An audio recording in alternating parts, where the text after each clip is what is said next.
is one of the best colleges in the western suburbs of Mumbai. It has been imparting quality education since the last 4 decades. The college has been affiliated to the University of Mumbai and reaccredited by UGC NAC with A grade.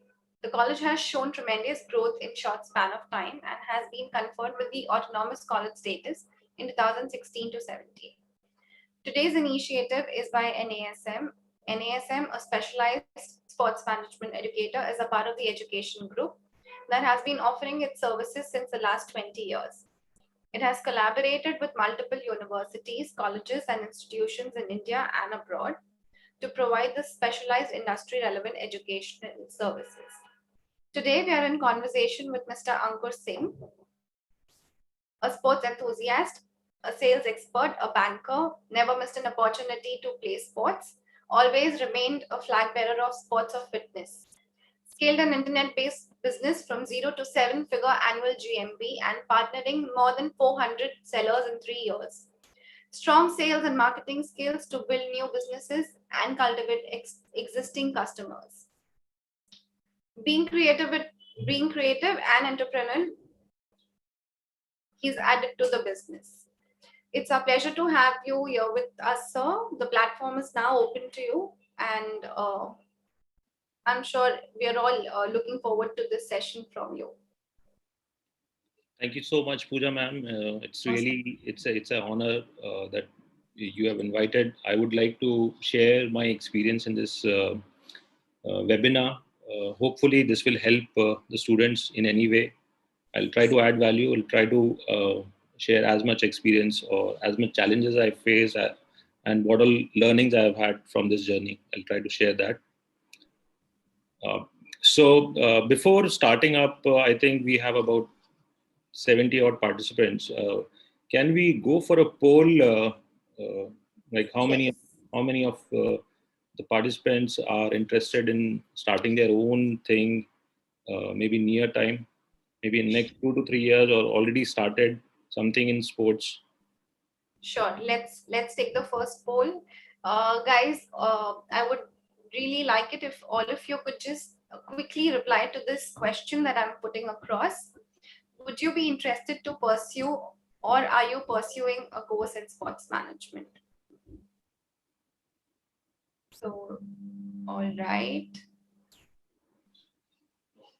Great. So we have a lot of people already taking the poll, and wow, this looks nice. All right, let's quickly close this poll. Whoever's yet to take the poll, let's quickly just do it so we can move ahead. Okay, a couple of seconds more. Let's just quickly take this poll. Okay, that's great. So we have amazing results, and 91% of the audience here has said that yes, they are either taking the sports management course or they are interested in pursuing one.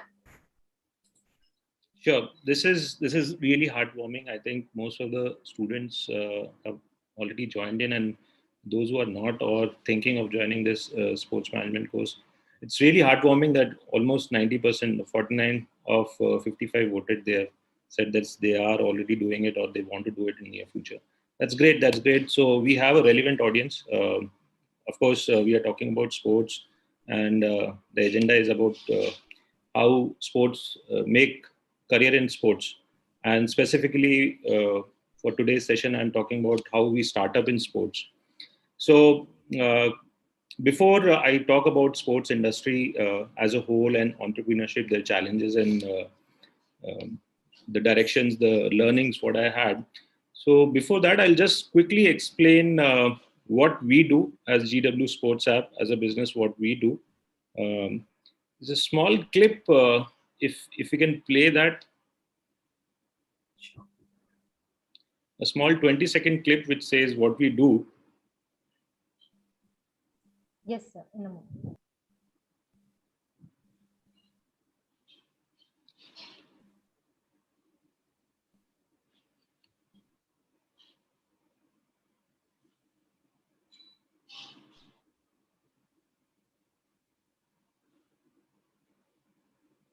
or if it is taking time, we can start with the.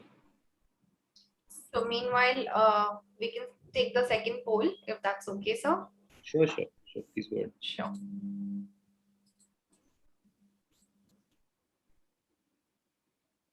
Okay, guys, let's take this poll.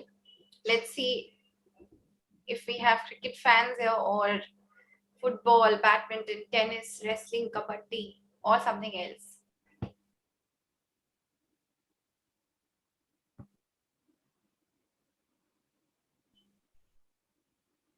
Okay.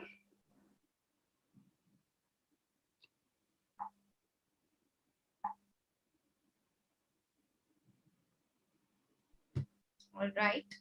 That's more or less what it talks about India. This is Basically, interesting, yes. and there's no surprises here. Okay. We are going to soon be ending the poll. So whoever's yet to take the poll, just go for it. All right. So we end the poll here. And let's see what are the results. So cricket is undoubtedly the most popular sport. What I was little thinking about that badminton should have fared little well in this poll, because badminton is catching up big time. From the business perspective, I'm talking about on our platform, badminton enthusiasts are coming, and in fact, the kind of traction we are getting in badminton is immense. It is as comparable to sports, especially in recreational sector. So, Right. so great. So the idea is Cricket wins. cricket. Of course, in India, nothing stands before cricket. Right. So shall we start with the PPT? Sure, we can start with this. Yes. Yeah. A small clip on what we do basically. Okay.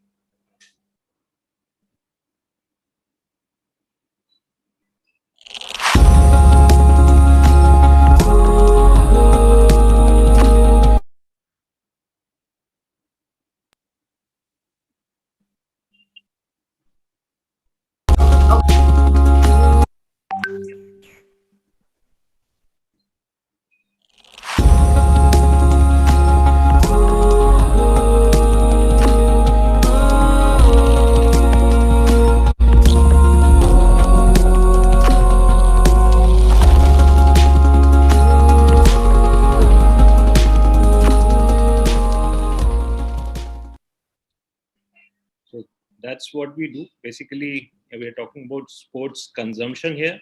So how sports are consumed. Basically, there are four major. It can be segmented in four different parts. Basically, first is like that fan. What we say that crux of sports industry is the fan base. Of course, fan watch sports. Then we have professional sports. Those who pursue sports for making it as a career as a professional athlete. Then we have grassroots sports. Grassroots sports, of course, we're talking about coaching, training at the young age, uh, which of course the direction it takes towards professional sports. And then there is recreational sports, and that's where we are working on. Recreational sports is something where you rediscover sports. Let's say we are talking about someone who has uh, in college, passed out of college into job, and they want to rediscover sports. So that's what we say, that we reignite the sports in you, and we help you play. So again, I'll come back to the PPT. If the PPT can be, we can Sure. start the PPT. Yeah. So uh, this is our business model. Basically, it's as simple as that. Two-sided marketplace. We are an aggregator for sports venues, and we tie up with sports venue. We bring them on our platform, and user come on our platform, and they check about the information about the venue, where exactly it is, how it is, and then of course they also get to know that whether it is available or not. So they can book their pay and play sessions through our app. So this is what basically we do. And of course, over the year, we have evolved a little bit, and we have added a couple of more revenue streams in our business. So that is what corporate events. We work with a lot of corporates for their internal sports event requirement. And e-commerce is something which we have very recently added. It's very nascent stage. Uh, we have started online merchandising of sports codes. So this is what in GW we do. The whole thing started as a personal problem where I personally used to face this problem wherever like I had no information. I used to travel. Basically, I used to work in a bank, and I every 2 years I was there in a new city. So I used to face this problem a lot. I was not knowing where the venues are or which game I'm going to play.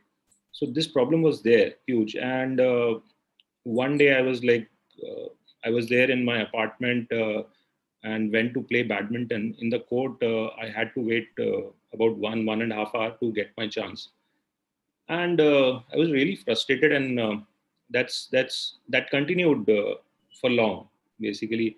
And also, I used to play other sports like football and badminton, football and cricket. So that was a weekend routine. But again, we faced the same challenge. So this was a personal problem way back in 2012-13 in Hyderabad. So then I decided that okay, fine, I let me do something about it. So I went on to meet a website developer. I just told him about this idea.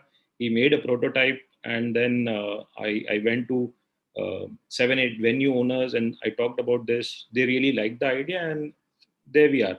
In 2013, I launched that prototype, and while I was working, I was not very sure about the whole thing. So I just launched this prototype and took a mobile number especially for this, and I kept it like that only. I was at that time I was not very sure whether to take that plunge or not.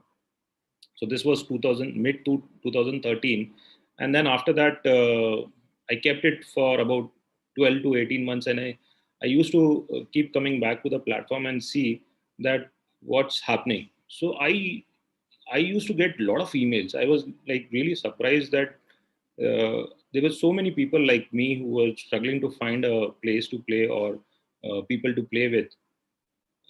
And as well as from the supply side also, there were new venues coming up. That was the time I think people started this business of constructing sports venues specifically for pay and play and academies. So I got a very good response, no doubt about it. And then I started contemplating that okay, fine, let me.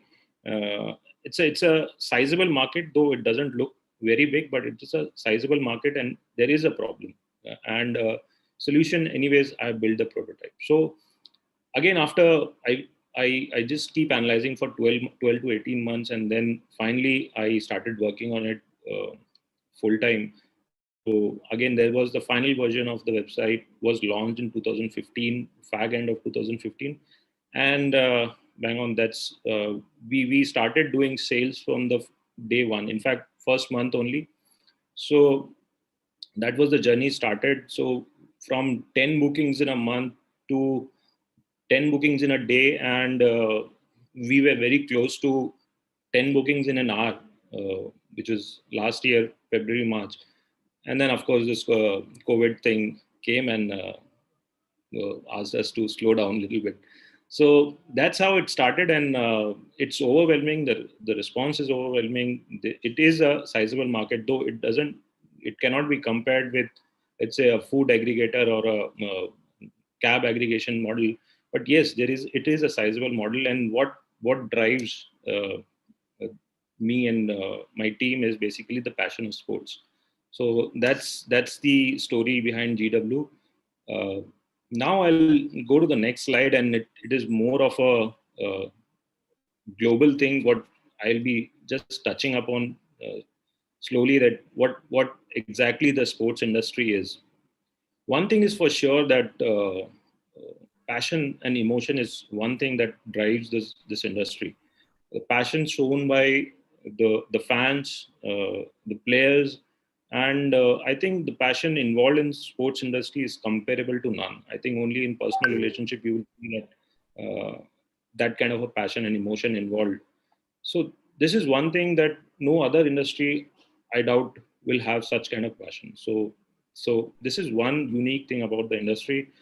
Um, One more thing about this industry is it's a kind of little weird that it is, yes, of course, is larger than life. We are talking about big clubs like in football, Real Madrid and Liverpool, such big clubs, and celebrities like what we are talking about, Ronaldo, Sachin Tendulkar. These guys are larger than life images. But what concerns me is the size of the market.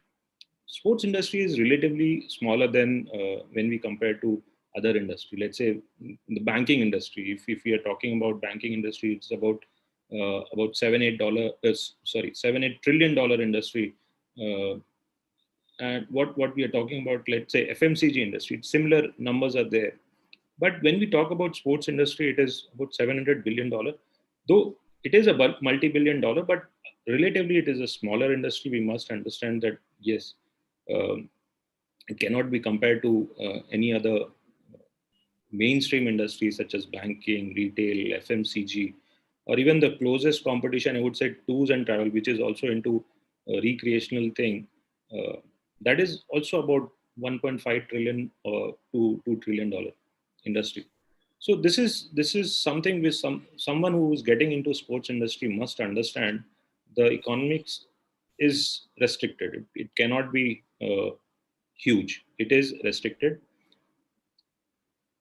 Of course, there are other different segments in this sports industry: broadcasting, media and broadcasting, sponsorships. Of course, this merchandising and the infrastructure part. Infrastructure, as in I'm talking about stadiums and etc. Apart from that, we have a very booming industry, something called grassroots industry, coaching. It is also getting a lot of attention, and it is getting into. But yes, these are the four main pillars of sports industry, and out of which merchandising is the most contributed. 38% of the total industry is contributed by merchandising.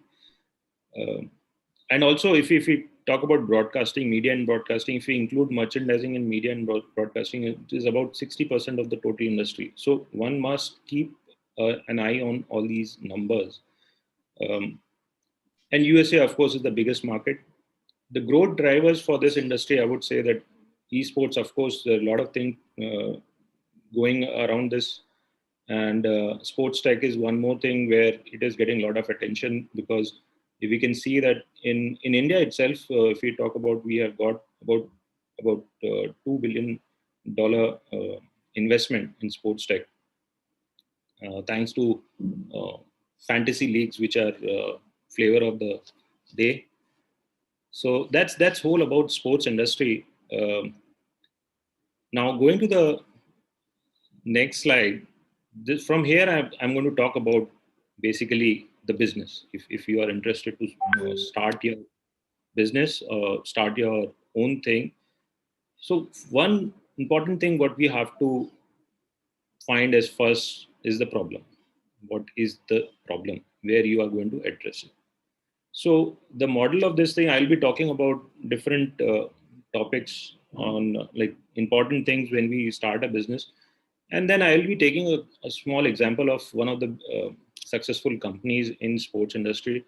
I'll try to relate these things with. So, so everyone knows about ESPN as uh, I think is the largest broadcaster in terms of sports content.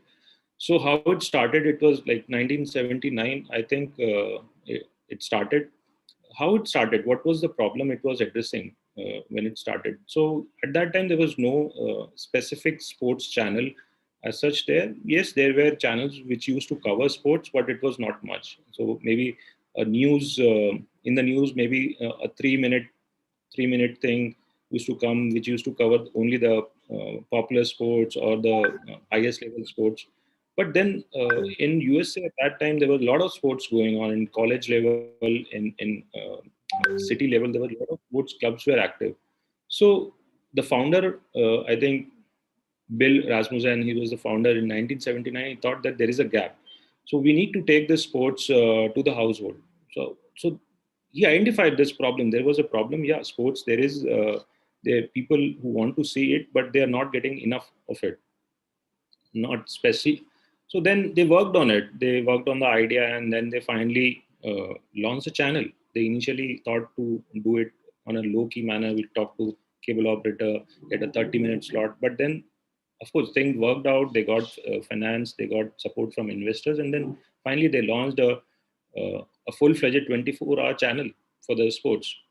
And they after doing this, they realized that yes, there is a lot of content, sports, and a lot of tournaments and a lot of association. They came to them and they said, you please cover our sports, our tournaments, each match, each day, and of course the news around the sports world. So that's how they realized that there is a problem. And then, of course, what is the solution offered? The problem has to be simple to start with, and of course the solution has to be simpler. So whatever you are doing about your idea, so find the problem, find a simple solution to it. And of course you need to have that, uh, maybe you need to do that homework, that how you're going to monetize it. Most of the time we get a problem, we start working on the solution and we launch it, but we have no idea that, okay, fine, how I'm going to earn money out of it, because you cannot take money out of business. So business is something which, business is a kind of machine which produces money. So until unless you're doing that, it is not a business. Then it will be a kind of a social work or charity or something, but it's not that. It has to make economic sense. And when you are doing those kind of analysis, of course, you have to do the industry analysis, the competition, whether the product is already being made by someone else or not. What is the pricing? What kind of entry level barrier is there in this segment? So you have to do all this SWOT and pest analysis, though it looks theoretical, but yes, it is necessary before you zero in on a problem and a solution. So idea is number one thing what you have to look into before starting any business. So can we go to the next slide? Yeah, team. I don't think without a team, proper team, you can succeed or take business to the next level. So here is a story for Nike. Everyone must be knowing about Phil Knight's, how he started Nike by importing shoes from Japan at that time when Adidas and Puma had the market completely with them.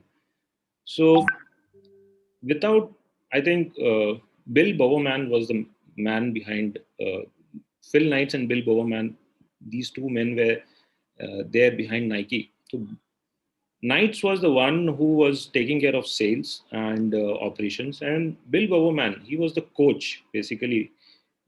He had a lot of technical know-how on how what the athlete want, or maybe what will increase the efficiency of that athlete while he's running. So he used to do a lot of research work. So Phil Knight wanted to start this business of importing shoes from Japan, and then he went on to Bill Bowerman, his coach, to partner, and his coach agreed to it. So I mean to say that without Phil Knight or without both of them being on board, Nike would not have been Nike.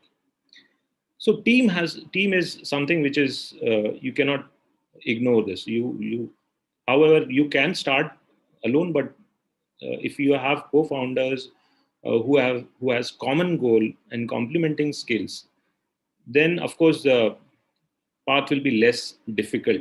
What I say, as well as the kind of synergy you need to the co-founders or the team need to have is nothing to talk about that, because one being will be dominant, one will be leader, another one has to sit back or take a back seat and follow that. So with a team has to have a great leader and cohesiveness among them. One has to take a dominant role and the other people have to just follow him or maybe just trust him. And of course, when we are talking about team, yes, they need to have different skill sets. All team members cannot be of same skills. They need to have different skill sets. And of course, when we are hiring, as an entrepreneur or as a as a entrepreneur. So you tend to hire people like yourself, but that is the mistake I have done. So that is why I'm talking about it. You need to hire someone who is better than you. Basically, you are hiring to take the company to the next level. So you need to hire someone who is better than you and someone who knows more than you, or maybe some other field. So these are the few things which is required when we are talking about starting a own thing. Or team is something which is, I would say, uh, comes at the top of before you venture out. Then we'll go to the next slide. So the product, the $1 million question here. Now you have the idea, you have the team. What is the product you have in your hand? So there are sometimes that you come and launch a product which is already there. I think you need to find a uniqueness uh, of your product, or sometimes it is a completely innovative product. The market itself is not, there is no product as such. That is what we call innovation. And when there is already a product you are launching in the same category, then it has to be unique. It has to have a differentiating factor. Differentiating factor can be many times, many ways. Basically, how, what value you are adding here. uh, for in our case, basically, let's say, if we are an aggregator model, we can have more venues on our platform. The selection, more options we are giving to the users, more than our competition. What we can have a better UI, we can have a better user experience on our application, on our mobile app, than our user. That is also a value addition.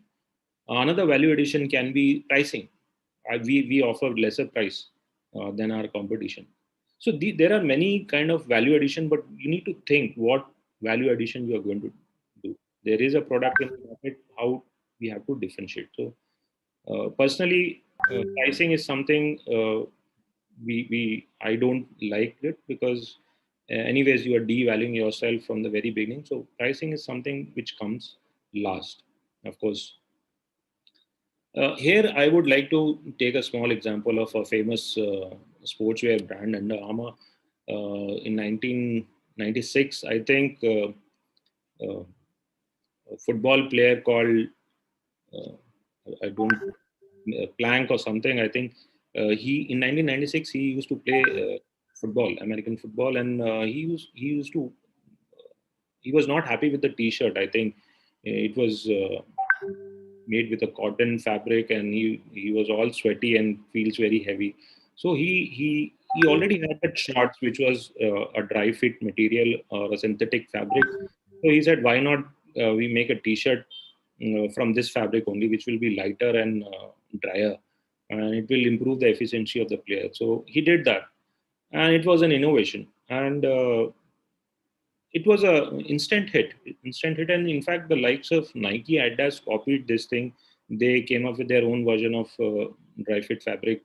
So so here I am giving this example that either it has to be innovation, or it has to be a uniqueness in your product. uh, and of course, the final thing is the roadmap of your product. So basically, if it is a tech product or a then it has to, you need to have a roadmap in front of you, that okay, fine, when I'm going to upgrade my technology, or I'm going to add new features to the application, so that user will, or there are technology upgradation happening every now and then. You need to be aware. So this roadmap has to be there. So, and this roadmap, it is not that 6 months or 1 year. It has to be 3 or 5 year roadmap. Already has to be there. So a lot of research has to be done at the product development stage as well. So this is the third part. Next, if we can go to the next slide. Finance. Coming from banking industry, I have a soft corner for this, and also I have a soft corner for uh, profitable business. So nowadays, the startups, we are talking about how much funds they have raised, what kind of downloads they have, but nobody is talking about whether the company is making profit. So as I said, business is a machine which makes money. So, but nowadays the definition is a little bit changed. Uh, However, coming back to this finance part, so once you have zeroed on the idea, the team, hiring, product, now it's time to start the budgeting. How the funds are going to come, how I'm going to hire good talent, how I'm going to develop this product, how I'm. So you need to sit with a pen and paper or maybe an Excel, start making the financial projections that what kind of cost is going to be involved in these kind of things, and of course what kind of by when my cash flow can run negative, till when. I think whether it is 1 year, 18 months, two years, and of course once I have arranged finances from, let's say, from family members, or in our banking industry we used to say that uh, French fools and uh, sorry, family, friends, and fools, they fund your new venture. So you need to find that family, friend, and fool who are going to fund your new venture first, and how long, as I said again, how long you can go without having paying customer. And as soon as you have your paying customer, you should concentrate on that. As soon as you have paying customer, the longer you can go remain in the business. So so that is why I'm saying again, I'm a big fan of companies who are profitable and fueling their growth through the profits of the business from the same business. So that's again, you need to have a projections for 3 years, 4 5 years kind of a projection has to be there. So, and once you are already on board, now again we have to see a monthly revenue, monthly review. Monthly review is something we need to take stock of things, that if you have planned that, okay, fine, 6 months we will be going without any paying customer, or maybe a gestation time when we onboard the customer. So whether we are going on track or not, this 6 months can become 8 months, 9 months, 12 years, the business can go bust. Again, you are out in the market looking for money. That should not happen. So that monthly review has to be there. And ultimately, you need to understand there are two kind of sales. There's like invoice sales and the realized sales. So invoice sales means nothing in real world. Invoice sales, I can keep going on raising the invoice, but I'm not realizing that money. My customers, okay, fine, I have built a SaaS software, uh, which I'm going and giving it to all the merchants in the market, but then nobody is paying. I said, okay, fine, you take it, I'll raise the invoice, I'll give money after 3 months or 6 months after using you. If you are okay with it, then only. So that is not something which is, it is something that what you have realized in your bank account. So that is what I'm again coming back to this thing, that people are talking about raising funds. People are talking about the number of downloads they have in the app, but nobody is talking about that. Okay, fine. The bank statements. As a banker, we first used to ask, give us your bank statement, uh, and we will see that, okay, fine, what's going on in your company. We can always tell by looking at the bank statement what kind of sales you are making, whether you are realizing or not. So this is something, it's a very very important aspect. You have to invest money and then you have to review it on a continuous basis. Okay. As a small example of sports kid I would take, it's an Indian startup. 2009 they started, and I think they raised some money in the beginning, but uh, it was a very simple model. They were just inviting like-minded people to write content about sports, and it had a very good. It was received very well by the sports enthusiasts, and soon it got funding also. But quickly in 2014, the company was profitable, uh, which is something we need to learn about. Thing, okay, fine, we need to raise investment uh, and money to grow. to expand. But yes, at the same time, we should be making money. The company should be operationally making profit. So that's about finance. Next, if you can go to the next slide. I think just give me a second. I'll switch on my lights here. Just give me a second.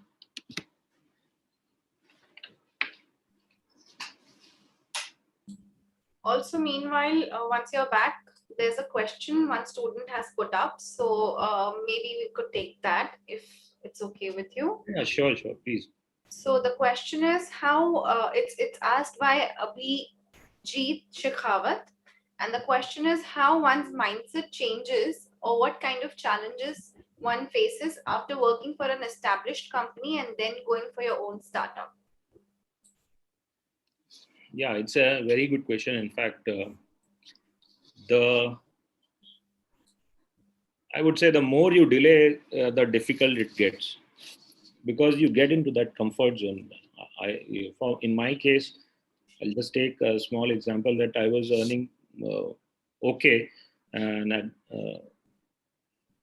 as you grow in your career in corporate jobs, your salary is going to increase day by day, and the opportunity cost is going to increase day by day. So it is always better, I would say, entrepreneurship. The most important currency you have in entrepreneurship is the time. So as much you delay, the older you get, the difficult it gets to start up. So my suggestion is like, yes, uh, mindset will change as you be in the corporate job. Your needs will increase, uh, and it will be more difficult if you delay things to start up. So as early as possible. Even this is one of my learning. I was about to talk about this, that I started little late. So after working 8 years in the corporate, I was able to start. Oh, it was a difficult decision for me, and somehow with my help of my family members, I could take it the decision. But yes, mindset will is going to change. Your needs are going to increase as older you get. So it's always good to start as soon as possible. Of course, you need to get some experience, but yeah, a couple of years experience, I think that would be enough. If you have an idea in your mind, you should take the plunge. Thank you for answering that, sir. I hope I answered that. Would you like to continue or can we take one poll? Yeah, we can take a poll. Let's do that. Okay, so the third poll has come your way. And let's quickly see what people have to say to this.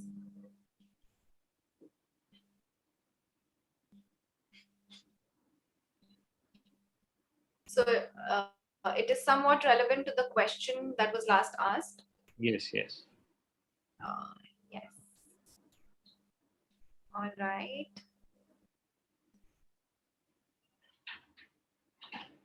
Okay. All right. So couple of seconds more and we'll be closing the poll. So whoever is yet to take it, go ahead and please take the poll.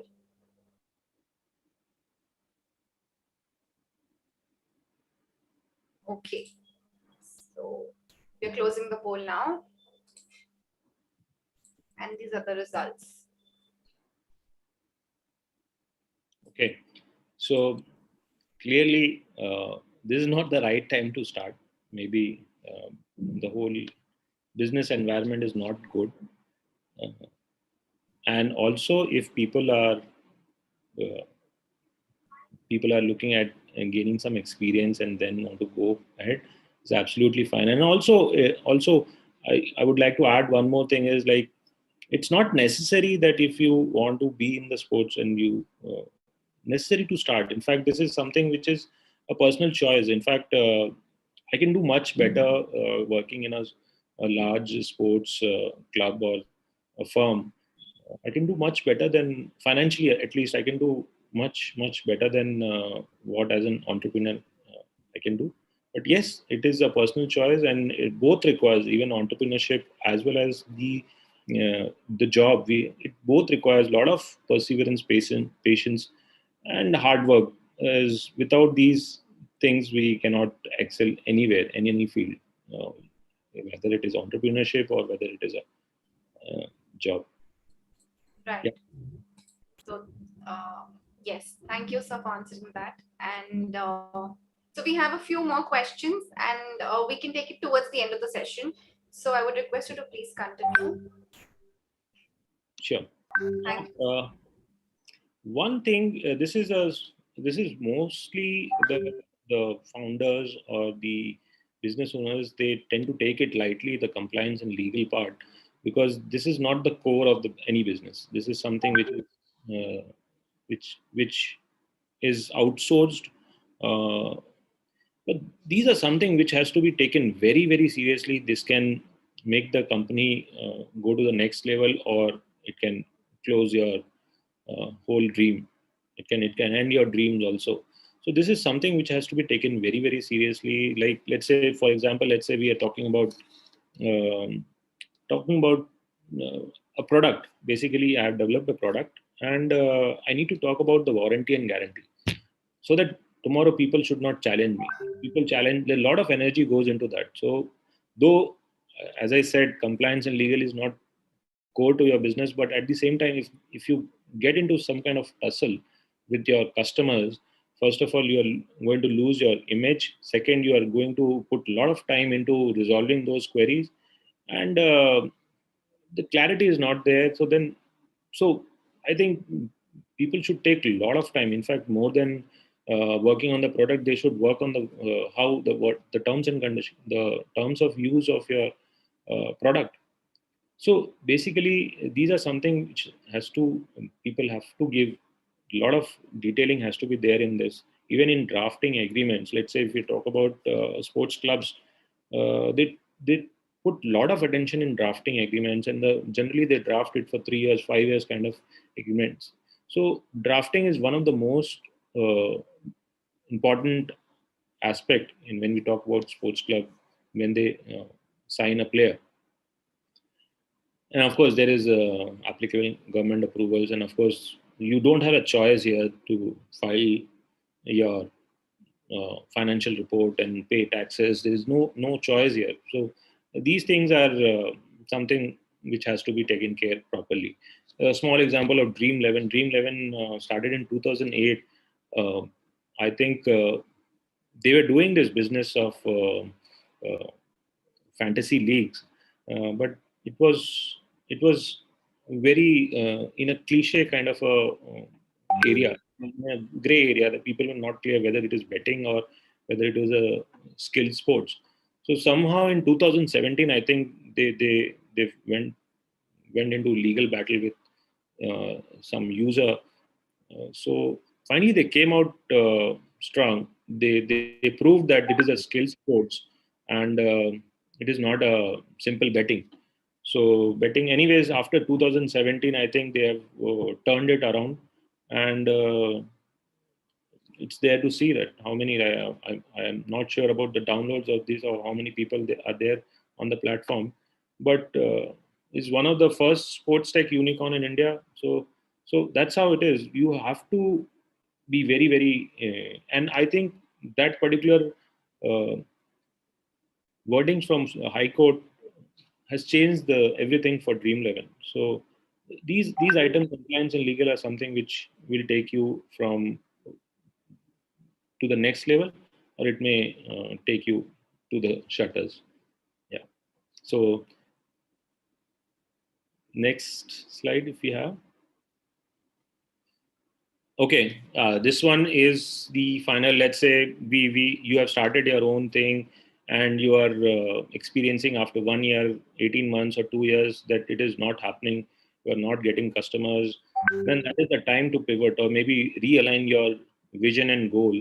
That what I wanted to do, whether it is in whether it has an economic value or not. You are not getting customers. So this is the time when you pivot. Pivot means you started to do something to raise to get revenue, but you are doing now something else to get revenue. So that is pivot. And evolve is something else. Evolve is basically you have worked on an idea, and then you have to tweak your idea maybe, or you have to add more features or maybe more revenue channels in the bucket. So this is something every business has to do one point or the other of their life cycle.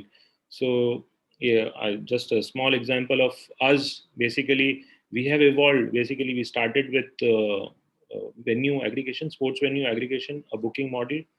We went to different cities. We went to Bangalore, Pune, Delhi, but we started from Hyderabad, and we got a very good traction in Hyderabad.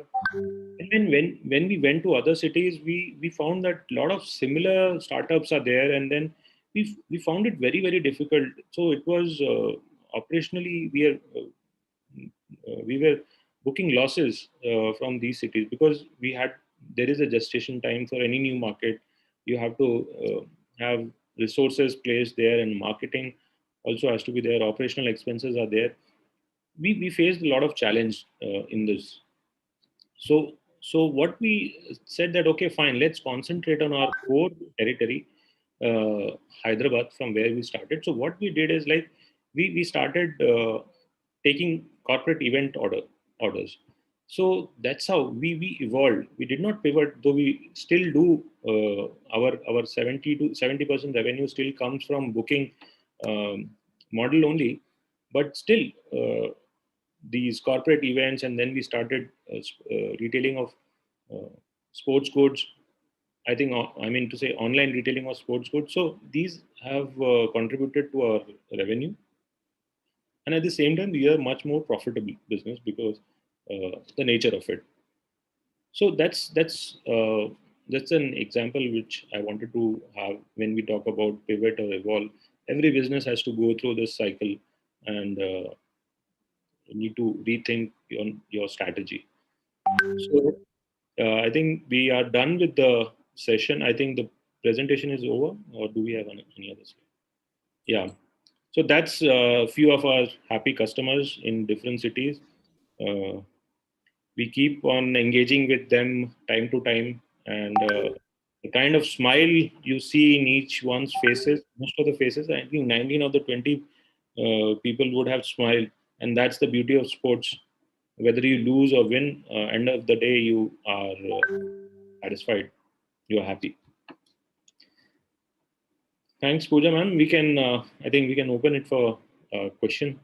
Yes, sir. Thank you so much for this insightful session with the students. And yes, let's definitely move ahead to the questions. We have a lot of questions pouring in. So there's somebody who wants to know, how do you deal with your competitors? See, competition will be there, and in fact, it is very much necessary for any player. Competition always keep you on toes, um, and in fact, you will be always inclined towards how I'll do better than the competition.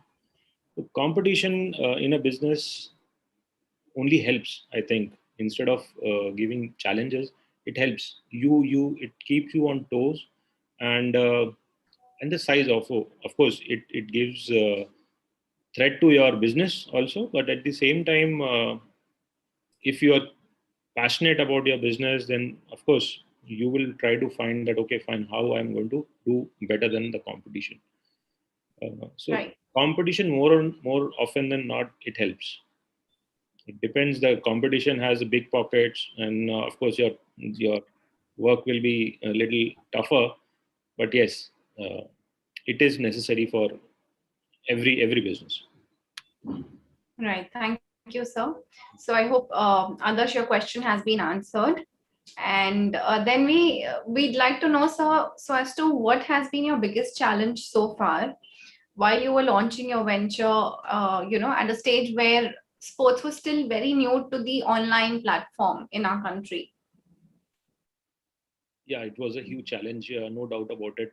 Uh, mm, I would I would just simply take one example, that when we were starting up in Hyderabad in 2015, there was a launch event. In launch event, there was one influencer who came uh, in that event. Uh, I was just talking to him. He said that, okay, fine, this is great initiative, but what do you do for living? So I said, this is what I'm doing. तो बोला, नहीं नहीं, घर में पैसा कैसे आता है, मतलब he was he was trying to ask that sports is a not a business. Basically, it is something people play for recreation. How you are creating a business out of it? There will be no money. And yes, he was right. There is not much money as compared to other businesses. But yes, when we started 2013, 14, 15, that was the time when this uh, was getting into groove, basically recreational sports. And I can easily say that in 2014, 15, I think there were I think less than 10% venue were there as compared to today. Uh, but as per the homework, what we did is in 2014, 15 is yes, this market is growing. We have done our research that there is enough market and there is enough demand in the market to and it is growing in an exponential manner. Every year we are seeing the sports venues are doubling, if not less, doubling. And uh, the observation is, let's say if we are tied up with particular venue. um there were 10 venues and they were all the 10 venues were completely busy on a weekend, and now we are sitting at about 200 venues, and all the 200 venues are completely busy on the weekends. So demand in this segment clearly clearly overcasts the supply what we have. We can, in fact, this has immense potential, uh, even to next 10 times growth in this business. There is enough demand, and the demand also increases as we go along, because people are getting more concerned about their health, fitness, recreation, make them happy, their mind working sharp. So these are the things which we were sure about it. Yes, the industry is not that big, but yeah, it is enough for us to uh, keep working on it. Right. Thank you. Uh, so there's a question that we have here. So, yeah. Somebody wants to know if GW Sports is available in Kolkata, and with that, I'd like to add to it. So as to what helped you decide on the expansion of your startup in multiple cities, and what was the thought behind selecting each city in particular? Okay. So yeah, we are not there in Calcutta. That's the simple answer. Uh, and yes, we, as I said, we ventured into multiple city and we burnt a lot of money in doing that. Later, we kind of consolidated a little bit and concentrated on one particular market. And then, of course, we are working in Delhi as well. We hope to work in Bangalore. So when we do a little survey on which city to target, it is basically metros, no doubt about it. Why metros? Basically, we are targeting the segment which is about 18 to 45 age group. That demographics we are targeting, and these are generally working individuals. So primarily in service sectors. So that is what we see. So when we talk about expansion to a new city, we look at the demographics, like whether it is matching our demographics or not. Of course, in metro we find these demographics everywhere, and of course in down south, when we talk about Bangalore, it's the biggest market for our business. Then of course there is Chennai, Coimbatore, Tirchi. uh, these are very good markets for sports, because IT sector, of course, is there, service sectors are there, back offices are there, where we have young population who has purchasing power. So these are the factors we look into when we say that, okay, fine, this market we want to work. Right. So students need to know. They've been asking so as to what courses then can they opt for if they're looking for entrepreneurship in the sports industry. And also, we have Sanika who wants a little advice from you for future sport managers. So, any tips on that, sir? Okay, this is maybe I might not be may not answer it well, because this is not my domain, academics. So But yeah, I would say that for entrepreneurship, I don't think, of course, you need to know the basics of a business, um, yeah, draft, like marketing or how to start up, how to product development. There is, of course, these theoretical things has to be there. But I think entrepreneurship is more about um, your passion and your belief, basically, whether you want to take that plunge or not, or else you find a sizable problem. Yes, there is a problem, and it's a huge problem, and we need to work on that. I don't think um, uh, only with academics you can become entrepreneurs. I think you need to be there in the market. You need to do things like whatever. Uh, so just a small example, I was hearing the Oyo founder's speech. He was talking about, he used to say about 2 years he just went and stayed in small hotels. So that's what you have to do. So basically you need to be there in the market, try your competitor's product, keep researching on it. So I think rather than any course, looking for any course, I think you need to be there in the market to start. And I'm sorry, the next question I missed it. What was the next question? So, any tips or suggestions or advice for the future sport managers, the budding sport managers? I would say that the future is very bright. Uh, if you're talking about sports managers, I think there are immense. The one thing which is very noticeable in sports industry, it's exponential growth. I think there are more jobs coming in this field. Uh, the clubs are growing, the fan base is growing, uh, the leagues are growing. For example, let's say in 2012 we started with IPL. Now we have like 7 to 8 sports. They have their own leagues and all are doing good. So so I would say that this is the place to be on the next 5 year, 10 year thing. And this industry is a sunrise industry, and I think the future is very bright. There will be more jobs opportunity as well as more startup opportunities are there in this in tech domain especially. So yeah, go for it. I would say. Right. Thank you so much, sir, for answering all of these questions. Just last question. Um, we'd like to know, this is out of curiosity. So GW Sports was formerly known as Groundwala. Very unusual for a company to have a name like that. Would you like to share your thoughts behind it? Pretty witty that way. So basically, I would say that GW was not my first startup.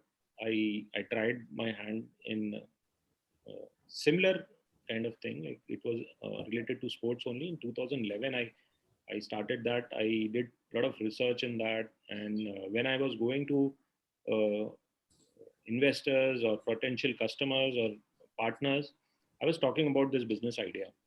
So it took me about 2 to 5 minutes to talk about my business idea, and still they were little unsure about it.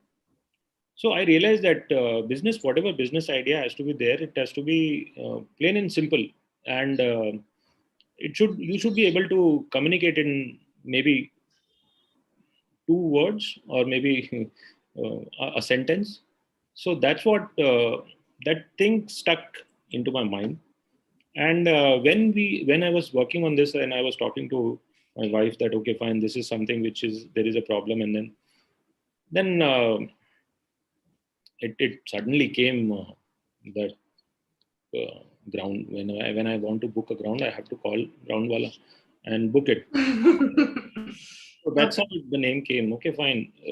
And more often than not, when I say that the app name or the website name is Groundwala, so people know that what it does. So that is the reason why we zeroed in Groundwala. But however, to really associate our brand name with other sports like those who are played indoors, like badminton, Groundwala name doesn't go with it. So we decided to rebrand it. We have not done that much of marketing or branding activity, but yes, we renamed it as GW Sports. But yeah, originally it was Groundwala, and the reason behind it is very simple. Interesting, very interesting. Thank you so much. Thank you so much, sir, for your valued inputs and time. And we'll be having such more live sessions which will help us learn about newer industries. And the next session is going to be on the 29th of May. And you can all follow our social media handles to know more and, for any further updates. So the topic that is going to be taken up on the 29th May is going to be sports. It's going to be sports in social impact space. And before we say a goodbye, we'd like to thank Dr. Mrs. Ansi Jose, ma'am, for her vision and opening the doors to a rising career in sports management to the youth. We wish to express our sincere gratitude to Mr. Ankur Singh. We would also like to thank the entire team at NASM for making this happen. A big thanks to all the attendees of today's webinar for their kind presence and for sending in some great questions. We wish you all the very best for your career. Stay home, stay safe. Thank you. Thank you so much. Thank you. Thank you, sir. Yeah, thank you for having me.